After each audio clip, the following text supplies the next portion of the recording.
اور جو کوئی گناہ کرتا ہے تو اس کا وبال اسی پر ہے، اور اللہ سب کچھ جاننے والا ہے، حکمت والا ہے۔ اور جو شخص کوئی قصور یا گناہ تو خود کرے لیکن اس کا الزام کسی بے گناہ پر ڈال دے تو اس نے بہتان اور کھلے گناہ کا بوجھ اپنے سر پر رکھا۔ اور اے نبی، اگر تم پر اللہ کا فضل اور اس کی مہربانی نہ ہوتی تو ان میں سے ایک جماعت تم کو بہکانے کا قصد کر ہی چکی تھی،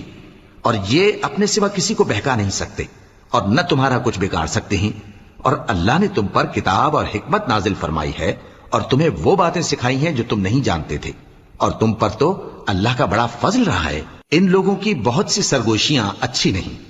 ہاں اس شخص کی سرگوشی اچھی ہو سکتی ہے جو خیرات یا نیک بات یا لوگوں میں صلح کرنے کو کہے، اور جو ایسے کام اللہ کی خوشنودی حاصل کرنے کے لیے کرے گا تو ہم اس کو بڑا ثواب دیں گے۔ اور جو شخص سیدھا رستہ معلوم ہونے کے بعد پیغمبر کی مخالفت کرے اور مومنوں کے رستے کے سوا کسی اور رستے پر چلے تو جدھر وہ چلتا ہے ہم اسے ادھر ہی چلا دیں گے، اور قیامت کے دن اسے جہنم میں داخل کریں گے، اور وہ بری جگہ ہے۔